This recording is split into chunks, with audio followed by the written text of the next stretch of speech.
సిరివెన్నెల అంటూ వెన్నెల కురిపించిన జగమంత కుటుంబం నాదే అంటూ సినీ ఇండస్ట్రీలో అంతర్వాడిగా మారిన అది ఆయనకే చెల్లింది. అసలు ఆయన తెలుగువారిగా పుట్టడమే మన అదృష్టం అంటూ గర్వంగా ఫీల్ అయ్యే వాళ్ళు ఎంతో మంది ఉన్నారు. మరి ఆయనే జగమెరిగిన గేయ రచయిత వెన్నెల నవ్వుల సిరివెన్నెల సీతారామ శాస్త్రి గారు. నమస్కారం సిరివెన్నెల సీతారామ శాస్త్రి గారు. చాలా సంతోషం. కృష్ గారు హలో అండి. మరి ఇంత అద్భుతమైనటువంటి ఈ సినిమాని తెరకెక్కించాలి అనేటువంటి ఆలోచన మీకు ఎలా వచ్చింది? గత శతాబ్ద కాలంలో మానవ చరిత్రని బాగా డాక్యుమెంటేషన్ చేయడం స్టార్ట్ అయిన తర్వాత రెండో ప్రపంచ యుద్ధానికి మించి జరిగిన ఒక ఈవెంట్ లేదు. పొలిటికల్గా, ఎకనామికల్గా, సైంటిఫికల్గా దాదాపు 100 మిలియన్ల మంది ప్రత్యక్షంగా పాల్గొన్న యుద్ధం అది. ప్రతి దేశం పాల్గొన్నందుకు భారతదేశం నుంచి 25 లక్షల మంది సైనికులు వెళ్ళారు. అంటే అక్కడ 25 లక్షల జీవితాలు ఇక్కడి నుంచి అక్కడికి వెళ్ళి ఖండం కాని ఖండంలో, దేశాలు కాని దేశాలు దాటుకొని వెళ్ళి ఎవరో ఒక శత్రువుని, ఒక హిట్లర్, ముస్సోల్ని, ఒక జర్మన్ ఎంపరర్ వాళ్ళకి ఎదురుగా పోరాడుతున్న జీవితాల్లో నాకు ఒక కథ కనిపించింది. జాతర పాటలోనే ఇంకో 2 లైన్లో మాట్లాడుకుంటే కదిలేటి రథచక్రం ఏమన్నది అని హీరోయిన్ అడిగితే దానికి హీరో చెప్పేటటువంటి సమాధానం మీ నోటి నుంచి వినాలి అనిపిస్తుంది. ఆ 2 లైన్లు నాకు 2 అద్భుతమైనటువంటి క్రియేషన్స్ చేశాడు.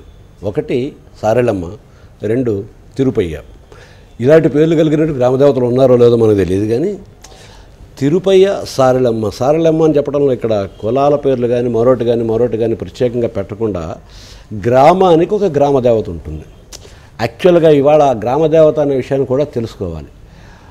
ఆదిశక్తి మహిషాసుర మర్దన సందర్భంలో 18 రూపాయలు తీసుకుని మహిషాసురుని సంహరించడానికి 18 రూపాయలతో యుద్ధం చేసి అయిపోయిన తర్వాత అన్ని రూపాలని సంహరించుకుని ఒక్క దుర్గాదేవి రూపాన్ని మాత్రం భూమి మీద వదిలిళ్ళింది. అందుకనే ప్రతి గ్రామదేవత కూడా దుర్గమ్మే. ఎల్లమ్మ అంటే ఎల్లకు ఉండే అమ్మ అని అర్థం. తన 18 అవతారాల్లో ఒక్క అవతారాన్ని మాత్రం, దుర్గా అవతారాన్ని భూమి మీద వదిలి వెళ్ళింది. ఇది గ్రామదేవత కాన్సెప్ట్. ఆ నూకాలమ్మ, ఎల్లమ్మ ఇవన్నీ కూడా. ఇక్కడ సారేలమ్మ అని పేరు పెట్టి ఒక గ్రామదేవత. సో ప్రతి సంవత్సరం కూడా అలా ప్రతి వాడ, ప్రతి గడప దగ్గర ఆగి ఈ గ్రామానికి వెలుపల ఉన్నటువంటి గ్రామదేవత, వెలుపల అన్న మాటలోనే అర్థం చేసుకుంటే అక్కడ దాకా వెళ్ళి దేవుడు కూడా అక్కడికి వెళ్ళి అక్కడ సారెలమ్మ తన చెల్లెలు, తిరుపయ్య సారెలమ్మకి తన చెల్లెలు ఇంటికి సారె పట్టుకు వెళ్ళాడు అని ఒక కాన్సెప్ట్ చెప్పినప్పుడు అసలు గొడవ అక్కడ స్టార్ట్ అవుతుంది. ఎవరి వాడక ముందు రావాలి, ఎవరింట్లో ముందుకు వెళ్ళాలి, ఇంత ఇలా దీనికి కూడా గొడవే. భగవంతుడు ఎవరి గడపలో ముందుకు వెళ్ళాలి, లేకపోతే ఈ ఊరేగింపుని ఎవరు మొదలు పెట్టాలి, జమీందారు గారా, లేకపోతే ఊరి పెద్ద, లేకపోతే మరొకైనా, మేం తక్కువ మేము ఎక్కువ, ఈ వాడ ఆ వాడ అంటే దేవుడి పేరుతోటి కూడా ఘర్షణలు. ఇక్కడ తిరుపయ్య అంటే విష్ణుమూర్తి. విష్ణుమూర్తి తాలూకు చెల్లెలెవరు? పార్వతీదేవి, దుర్గాదేవి. సో ఈ విష్ణుమూర్తి ప్రతి వాళ్ళ దగ్గరికి, ప్రతి గడప దగ్గరికి వెళ్ళి ఆగినప్పుడు ఒక మాట అన్నాం, తోబుట్టు ఇంటికి సారెట్టుకెళ్ళే సాకెట్టుకొచ్చావా? తోబుట్టు ఇంటికి ఎవరైతే గ్రామ దేవత అంటూ ఏదో ఒక దూరం పెట్టి తక్కువగా చూద్దాం ట్రై చేస్తున్నావో ఆ దూరం సాక్షాత్తు మంగళకారిణైనటువంటి గౌరీదేవి, పార్వతీదేవి, దుర్గాదేవి. ఆవిడ విష్ణుమూర్తికి చెల్లెలు. అక్కడికి ఆయనే కదిలి సారెట్టుకెడతాడు. తోబుట్టు ఇంటికి సారెట్టుకెళ్ళే సాకెట్టుకొచ్చావా మాలచ్చి మగడా, ఏమిచ్చి పంపము, మాకు ఉన్నదంతా నువ్వు ఇచ్చిందేగా మాకు అని చెప్పడంతో ఆ రథాన్ని ఎవరు నడపాలి అన్నప్పుడు ఎవరు ముందర, ఇది కూడా ప్రతి గ్రామంలోనూ కూడా ఒక వైషమ్యమే, ఎవరు ముందర రథాన్ని కదపాలి. కదిపేటప్పుడు ఒక్కసారి ఆ కదిలిన రథచక్రం గిర్రమంటూ ఆ నేలకు రాసుకుని చేస్తున్న చప్పుడు కనుక వినగలిగితే కదిలేటి రథచక్రం ఏమన్నదంట, నువ్వు దానికి ఒక పెద్ద అక్కడో సింహాసనం మీద కూర్చుని మీసాలు తిప్పుకునే మహారాజు అక్కర్లేదు, గుళ్ళో కూర్చుని పూజలు చేసే పూజారివే కానక్కర్లేదు, కొడబళ్ళు నాగళ్ళు చేసే పనంతా భూదేవి పూజే కదా అని చెబుతున్నాడు సాక్షాత్తు విష్ణుమూర్తి. భూదేవికి భర్త. అంతేకాదు ఏ వేదమైనా ఎవరి సేదమైనా ఆ స్వామి సేవే కదా. నువ్వు వేదమంత్రాలతో చేస్తేనే దేవుడి పూజ అవ్వలేదు. నిరంతరం సమాజానికి ఆకలి తీర్చడానికి ఆహారం పండించే రైతు దగ్గర నుంచి, రైతు కూలీ నుంచి ప్రతి ఒక్కరి స్వేదంలోనూ వేదమే ఉంది అని చెప్పడానికి ఈ జాతర పాటని నిరంతరంగా ఆ ప్రతి అక్షరాన్ని తీసుకుని కడుపార ఈ మన్ను కన్నోళ్లే అంత కులం వచ్చి కాదంటదా, ఒకవేళ అంటే మాత్రం అది నిజమవుతుందా? మనం అందరం ఈ భూమి నుంచి పుట్టిన వాళ్ళమే. బేసిక్గా మన అందరి మధ్య ఉన్న చుట్టరికం ఒకే కడుపు నుంచి పుట్టిన ఒకే తల్లికి బిడ్డలం, నేల తల్లి బిడ్డలం.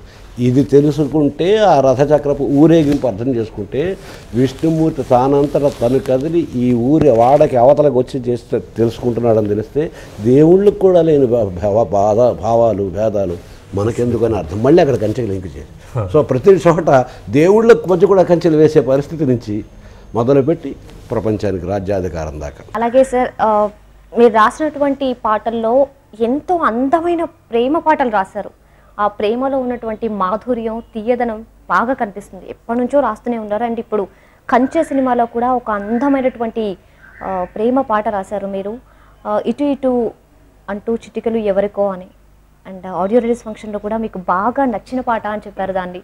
సో మరి ఆ పాట గురించి మాట్లాడుకుందాం ఒకసారి. ప్రశ్నలు వేస్తున్న గానంలో ప్రశ్నలనే జవాబులు కూడా ఉంటున్నాయి. ఆ ప్రేమ అనే మాట ఎప్పుడైతే ఇద్దరు ఆర్తికి ఇద్దరు ఆరాటానికి సంబంధించింది కాకుండా జనరలైజ్డ్ యూనివర్సలైజ్డ్ అవుతుందో అప్పుడు ఆ పాటలో ప్రేమ ఉంటుంది. ఉదాహరణగా చెప్పాలంటే ఇందులో ఇంకొక పాటలో మనం ఏకమై పెంచుదాం ప్రేమగా ప్రేమని, ఈ ఒక్క వాక్యాన్ని విడిగా చూస్తే ఇద్దరు ప్రేమికులే పాడుకోక్కర్లేదు. మొత్తం మనుషులు అందరం చేరి మన అందరం ఏకమై ప్రేమగా ప్రేమని పెంచుదాం. అలా ప్రతి వాక్యం రాసేటప్పుడు ఈ కథ ఏం మాట్లాడుతున్నది, కేవలం మాటలు ఎక్కడ ఆగిపోతాయో, మౌనం ఎక్కడ ప్రవేశిస్తుందో ఆ మౌనాన్ని వ్యాఖ్యానించే విధంగా పాట ఎలా రాయాలి అనే అవకాశం తక్కువ కథల్లోనూ, తక్కువ సందర్భాల్లోనూ, తక్కువ చిత్రాల్లోనూ, తక్కువ దర్శకుల ద్వారానే వస్తుంది. నాకు గమ్యం నుంచి ఇవాళ వరకు కూడా ఏ పాట రాసినా నా భావ ప్రకటనలో స్వేచ్ఛను కానీ, భాషను నేను వాడుకోవటానికి కానీ, ఉదాహరణకి జాతర పాట రాసేటప్పుడు ఈరేడు లోకాలు అని రాశాను. నేను ఏడేడు లోకాలు కదా, లేదు నాన్న ఈరేడు లోకాలు అన్నది ఇంకా ఎక్కువ గ్రామ్యమైన ప్రయోగం అంటే అయితే ఉంచండి నాన్నగారు. అలా ఆ భాషను వాడే దగ్గర నుంచి ప్రతి చోట కూడా ఒక పర్టికులర్గా ఇంకొక పాటలో ఆ మూడ్ని ఎలివేట్ చేయటం కోసం కఠినతరమైనటువంటి సంస్కృత భాషా పదజాలాన్ని వాడాల్సి వచ్చింది. వాడినప్పుడు నేను క్రిష్కి ఫోన్ చేసి బొంబాయిలో ఉంటే, ఇంత బరువైనటువంటి మాటలు అవసరమా, పెద్దగా అర్థం అవుతుంది కదా అంటే, కృష్ణనాథ అన్న మాట అది. అసలు మొట్టమొదటి పాటే విరించినే విరచించి తినేని రాసిన మీరు ఇప్పుడు సంకోచిస్తారేంటి, ఇప్పుడు జంకుతారేంటి, రాయండి అర్థం తెలుసుకుంటారు అని. ఇది ఎంత తేలిగ్గా వినిపిస్తుందో ఈ కాలంలో పాటలు రాసే వాళ్ళకి తెలుస్తుంది అదొక అసాధ్యమైన అద్భుతమైన వరం అని. నిషాద కరోన్ముక్త దురిత శరాఘాతం మృదులాలస స్వప్నాలస హృత్కపోతపాతం పృథివ్యథార్థ పృథ్వీమాత నిర్ఘోషిత గీచేతం నిష్ఠుర నిర్వేదంతో నిశ్చేష్టిత గీతం ఏ విష బీజోద్భూతం ఈ విషాద భూజం. ఈ మాటలు అనేటప్పటికీ ఒక మూడ్ క్రియేట్ అవుతుంది. మీ ద్వారా దీనికి అర్థం కాని ప్రేక్షకులకి ఈ అర్థాన్ని చెప్తారా? నిషాద కరోన్ముక్త దురిత శరాఘాతం. రాత్రి అనేటువంటి వేటగాడు ఒక బాణాన్ని విసిరాడు. ఒక దుర్మార్గమైన ఆ దెబ్బ ఎవరికి తగిలిందంటే విలవిల్లాడుతున్న హృదయానికి తగిలింది. ఎలాంటి హృదయం? మృదులాలస స్వప్నాలస. అది ఈరోజు మనిషే కాదు, ఆది నుంచి మనిషి అందమైనటువంటి సుందరమైన మంగళకరమైన కళలు కంటూనే ఉన్నాడు. జీవితం సుందరంగా ఉండాలి, జీవితం నందనవనంలాగా ఉండాలి, జీవితం అమృతంలాగా ఉండాలి అని కళలు కంటూనే ఉన్నాడు. ఆ అమృతం కోసం నిరంతరం జీవితం అనే క్షీరసాగరాన్ని మధిస్తూనే ఉన్నాడు.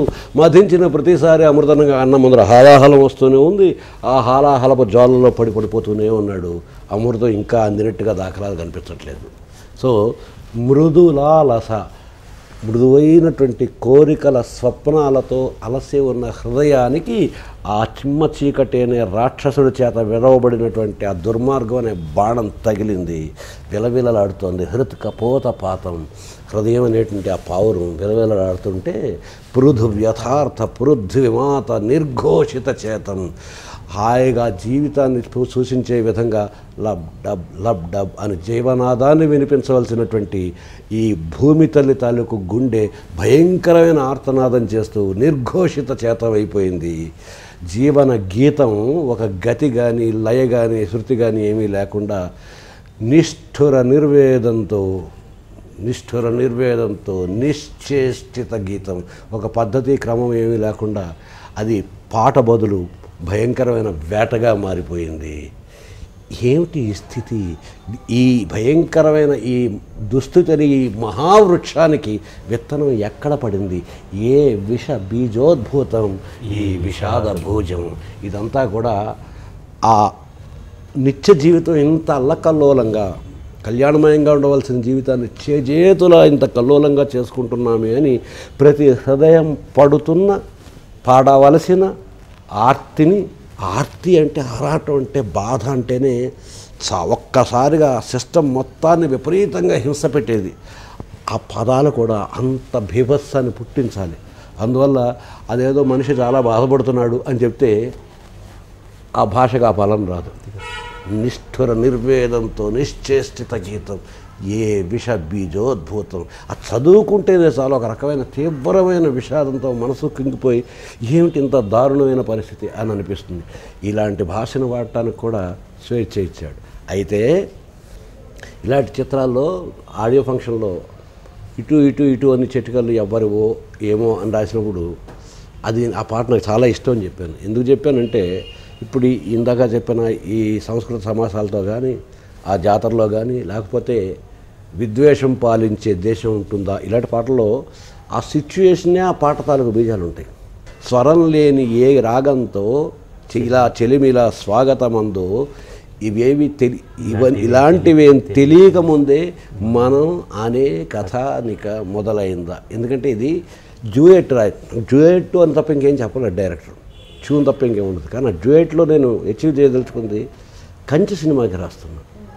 ఈ పల్లవిని ఇంకొకసారి చదివితే అసలు మనిషి కథ చెప్తున్నాడు. మనం లెక్కలు తీసుకుని పుట్టట్లేదు, పుట్టిన తర్వాత అన్ని లెక్కలు చూస్తున్నాం. ఇవేమీ తెలియక ముందే సో ఈ లెక్కల ప్రకారం, ఈ కొలతల ప్రకారం మనిషి అని లేదు. మనిషి అయిన తర్వాత ఆ లెక్కలన్నీ మనకి తెలుస్తున్నాయి. ఇది నాకు తెలియదు. ప్రతిసారి ఏంటంటే కూర్చున్న ప్రతిసారి బౌన్సర్స్ పడతా ఉంటాయి నా మీద అన్నమాట. ఈ పాటకి చెప్పింది గురువు గారు ప్రేమ పాట. ఇక్కడ ఈ సిచ్యువేషన్ ఏంట్రా అంటే ఇక్కడ నేను సిచ్యువేషన్ ఏం చెప్పాలి, మీరు చెప్పండి నాకు. ఒక అమ్మాయి అబ్బాయి ఒకే ఊరి నుంచి వచ్చారు, బయట కలుసుకున్నారు, వాళ్ళ పరిచయం స్నేహంగా మారిద్ది, తర్వాత ప్రేమగా మారిద్ది, తర్వాత పెళ్లిగా మారడానికి అవకాశం ఉంది, పెళ్లిగా మారబోతుంది. ఇంతే. ఇప్పుడు నేనంతా చిత్రీకరించిందంతా నేను ఆ ప్రేమ కథ. ఇప్పుడు ఇదేం గొడవ ఇప్పుడు ఆలోచిస్తే అవును కదా, ఇది ఒక్కసారిగా చూస్తే మనం మనిషి ఇటు ఇటు ఇటు అని చిటికలు ఎవ్వరు ఒక మంగళకరమైన చిటికలు పిలుస్తున్నాయి, ఒక ప్రేమమయమైన ఇందాక నువ్వు చెప్పిన ప్రేమమయమైన చిటికలు పిలుస్తున్నాయి. ఏమో అంటే ఒక తెలియంతనం, తెలుసుకున్నట్టు వెళ్తాను. తెలిస్తే డైరెక్ట్గా వెళ్ళిపోయేవాళ్ళం. అటు అటు అటు అని నడకలు ఎక్కడికో. నిజానికి నా ప్రయాణం అటువైపే, ప్రేమ వైపే, అబ్సల్యూషన్ వైపే. కానీ ఏమో వెళ్తానో లేదో. సో ఈ మొత్తం ఈ ప్రేమ పాట ఒక ప్రేమ పాట చెలిమికలా స్వాగతం ఉందో మనుషుల మధ్య చెలిమైంది కథలో చెలిమి. ఒక ఇద్దరు ఒక యంగ్ గర్ల్ అండ్ బాయ్. లేదు నేను చాలా ఆశ్చర్యంగా ఉన్నాను. ఇలాంటివేం తెలియకముందే మనం అనే కథానిక, మనం అంటే మనిషి అనే నా బతుకు తాలూకు కథ ఇవన్నీ తెలుసుకు పుట్టిందా, పుట్టిన తర్వాత ఇవన్నీ తెలుసుకుంది అన్నప్పుడు చెబితే అది ప్రేమ వైపు నడుస్తుంది. అదే సమయంలో మనం అనేది వాళ్ళు ఏకమైనది. ఇది దుర్మార్గం. నాకు కూడా చెప్పాలి డైరెక్టర్కి, అబ్బాయి ఇది రెండు వైపులు ఉందని. నేను నిన్ను ఆశ్చర్యపరచడమే పనిగా పెట్టుకున్నాను. ఎందుకనంటే ఇన్ని కార్యక్రమాలు ఇన్ని ప్రమోషన్స్ పెడితే చెప్పిందే చెబితే ప్రేక్షకులకి బోరు కొడుతుంది. నేను మొదటి ప్రేక్షణ పక్కన కూర్చున్నాను కాబట్టి నాకు బోరు కొట్టకుండా ఒక్కసారి చాలా గొప్పగా ఉంది గురుగారు. ఇది నిజం. చాలా థ్యాంక్స్ అండి. ఈరోజును మీరు అడిగిన ప్రశ్నకి ఎటు చాలా కొత్తగా ఉంది. ఈసారి నుంచి ఇంకొంచెం జాగ్రత్తగా ఉంటాను. నేనే తీసే ముందు అటు ఇటు కూడా చూసుకుంటూ ఉంటాను. రా ముందడుగేద్దాం ఆ పాట కూడా చాలా ఫేమస్ అయిపోయింది ఆ పాట. అండ్ ఆ పాటతో యుద్ధానికి ఒక కొత్త అర్థాన్ని చెప్పారు. అవునమ్మా, అది యుద్ధం చేస్తున్నటువంటి ఒక సైనికుడు. ఆ మాట నాకు ఇన్స్పిరేషన్ దాకా చెప్పాను కదా, యుద్ధంలో కూడా ప్రేమ ఉంటుంది అని. నిజానికి అక్కడికి వెళ్ళిన ఏ దేశపు సైనికుడికి కూడా అవతల దేశపు సైనికుడు శత్రువు కాదు. వాడిని ఇంతకుముందు ఎప్పుడు చూడలేదు, వాడి పేరు కూడా తెలియదు తనకి. వాడి నుంచి తనను కాపాడుకోవడం అనేటువంటి ఒకనొక కార్యక్రమంలో తన దేశాన్ని కాపాడవలసి రావటం, దానికోసం తన ప్రాణాన్ని కాపాడుకోవడం కోసం అవతల వాడి మీద గట్టి దుయ్యవలసి రావటం, అదే సమయంలో తన సహచరుడు పడిపోతే వాడిని రక్షించడానికి చేసే ప్రయత్నం. ఇందులో ప్రేమ ఉంది, వాడు శత్రువో కాదు, వాడిని పొడిచేటప్పుడు కూడా ఒక కక్ష కార్పణ్యం లేవు అక్కడ. సో ఒక సైనికుడి చేత ఈ దారుణ మారణహోమైనటువంటి మహాప్రపంచ సంగ్రామం జరుగుతున్నప్పుడు అందులో పాల్గొన్నటువంటి సైనికుడు వచ్చి రా ముందడుగేద్దాం అని ఎవరితో చెప్తున్నాడు? భూగోళంతో చెప్తున్నాడు, కాలంతో చెప్తున్నాడు. విద్వేషం పాలించే దేశం ఉంటుందా? విధ్వంసం నిర్మించే స్వర్గం ఉంటుందా? ఒకవేళ ఉంటే అది మనిషిది అయ్యి ఉంటుందా? నువ్వు అడిగావా భూగోళమా? నువ్వు చూసావా ఓ కాలమా? రా ముందడుగేద్దాం. యుద్ధం అంటే అర్థం ఇది కాదంటూ సరిహద్దుల్ని చెరిపే సంకల్పం అవుదామని ఒక సైనికుడి నోటంటే ఇక్కడ కూర్చొని మనం వెనుక ఊర్లోనే చెప్పొచ్చు. కానీ ఆ సైనికుడి భావన అలా ఉంటే, సైన్యం తాలూకు భావన అలా ఉంటే, సైన్యాన్ని పోషించేటువంటి దేశాల తాలూకు భావన అలా ఉంటే యుద్ధంతో అవసరం ఉండేది కాదు. ఆ 1936-39 మధ్య కాలంలోకి తీసుకుని వెళ్ళి ఆ ప్రపంచంలో దాదాపు ప్రతి దేశం పాల్గొన్నటువంటి ఆ యుద్ధ సన్నివేశాలు చూపిస్తున్నప్పుడు ఆ వెనకాల నేపథ్యం కానీ ఆ వాతావరణం కానీ ఇవన్నిటిని చిత్రీకరించిన తీరు అసలు తెలుగు సినిమాలో ఇటువంటి ఫ్రేమింగ్ కానీ ఇటువంటి చిత్రీకరణ కానీ చూసి ఉండము అన్నాను. అది మొట్టమొదటిసారి విన్నప్పుడు కృషికి ఈయన సాధారణంగా నా మీద కొంచెం ప్రేమకు కాబట్టి ఇలాగ అంటారు అని అనుకుని ఉంటుంటావు. కానీ ఆ తర్వాత చూసిన ప్రతి ఒక్కరు కూడా ఇదే మాట అన్నారు. అందుకనే మొన్న కార్యక్రమంలో కూడా చెప్తూ నా భూతో నేను నా భవిష్యత్తు అని వాడలేదు, ఎందుకంటే అతిశయోక్తులు వాడను. ఇప్పుడు దీన్ని ఆధారంగా చేసుకుని ఎన్నో హాలీవుడ్లో ఎన్నో కథలు వచ్చినాయి. ద్వితీయ ప్రపంచ మహాసంగ్రామం మనిషికి సంబంధించిన ఒక వస్తువు భగవద్గీతలాగా. దాని గురించి ఎన్నిసార్లైనా వ్యాఖ్యానం చేయాలి. మళ్ళీ కృష్ణుడే మళ్ళీ భగవద్గీత. కృష్ణుడు వచ్చి ప్రారంభం చేసినటువంటి ఈ గీత ఇంకా కొనసాగాలి, సరిహద్దులు చేరపడానికి కొనసాగాలి అని చెప్పడానికి వీలుగా సో అత్యద్భుతంగా తీశాడు అక్కడ. ఆ వాతావరణాన్ని కానీ ఆనాటి కాలాన్ని కానీ ఆ పాత్రధారులను కానీ వాళ్ళు తీసుకున్న సంవిధానం. ఇంకా వరుణ్ అయితే అసలు ఈ పాత్ర కోసం పుట్టాడా అనిపించి రెండో చిత్రం అతనికి ఆయన ఆశ్చర్యం కలిగించే విధంగా ఉంది. ఎందుకనంటే అనేక భావోద్విగ్నతలు కలిగించాల్సినటువంటి క్లిష్టమైనటువంటి పాత్ర. ఏదో సాధారణమైన ఓ ప్రేమికుడో ఓ సైనికుడో ఏదో ఒకటి కాదు, ఒక మనిషి. ఇన్ని స్థితుల్ని దాటుకుంటూ వెళ్తున్న మనిషి, ఎన్ని స్థితుల మధ్య ఉన్న ఒక మనిషి, కనిపించని పద్మవ్యూహం మధ్య ఇరుక్కున్నటువంటి అభిమన్యుడు. అంత బాగా అతని ఆకారము ఆహార్యం కుదిరాయి. మీరేం చెప్తారు? కంచె సినిమా ఎందుకు చూడాలి అని అడిగితే మీ మాటల్లో మీరేం చెప్తారు? మా గురుగారు చెప్పిందండి, డ్రైవింగ్ ఫోర్స్. ఇంతవరకు తెలుగు తెర మీద, ఇంకా చెప్పాలంటే ఒక భారతీయ ఇండియన్ సినిమా తెర మీద నేను ఇలాంటి సినిమా నేను చూడలేదు. ఆడియన్స్కి ఒక సినిమాటిక్ లాంగ్వేజ్, చాలా కొత్త సినిమాటిక్ లాంగ్వేజ్ ఉంది. సెకండ్ థింగ్, చాలామందికి చాలా చాప్టర్స్ ఉంటాయి, లౌడ్గా చదవడానికి ఇష్టపడిన చాప్టర్స్ ఉంటాయి. మన భారతదేశానికి ప్రపంచం మనకి స్వతంత్రం రాకముందు ఉన్న చాలా చాప్టర్స్ ఇలా ఉన్నాయి. రెండో ప్రపంచ యుద్ధం అంటే మనకి చరిత్రలో చదువుకున్న పాఠంలాగే ఉంది, కానీ అది మనకి చరిత్ర నేర్పిన పాఠం. దాన్ని ఒక అందమైన ప్రేమ కథగా, కాంతాసమేతం అన్నట్టు ఒక అందమైన ప్రేమ కథగా ఒక యుద్ధ నేపథ్యంలో తీసిన సినిమా. నిజంగానే రెండో ప్రపంచ యుద్ధ నేపథ్యంలో తెరకెక్కినటువంటి తొలి ఇండియన్ సినిమా ఇదే అని చెప్పాలి. ఇంతవరకు ఇటువంటి కథాంశంతో ఎటువంటి సినిమా రాలేదు తెలుగులో. మీరు ఒక అతిశయోక్తులు మాట్లాడుకుని మనం లోకు కావద్దేమో తీసారే ఇతర భాషలో మనకి, కానీ తెలుగులో మాత్రం రారా. తెలుగులో అంటే ఇప్పుడు కార్గిల్ అనో లేకపోతే పాక్వారనో ఇవన్నీ యుద్ధ నేపథ్యంలో హిందీలో చాలా సినిమాలు వచ్చినాయి. అనేక భాషల్లో అనేక మంది తీసుండొచ్చు, కానీ ఇది క్రిష్ మాత్రం మొదలుపెట్టి చేసిన మొట్టమొదటి ప్రయత్నం. అంటే కేవలం ఈ బాయ్ మీట్ గర్ల్ ప్రేమ కథ కదా, అతను అస్తమానం ప్రేమ కథ అంటుండడం నేను ఖండిస్తుంటాం. ఇది చెప్పాను కదా మొట్టమొదటి ఒకే వాక్యం, ఇంతసేపు మాట్లాడక్కర్లేదు. యుద్ధంలోనూ ప్రేమ ఉంటుంది, ప్రేమ యుద్ధంలాగా ఉంటుంది.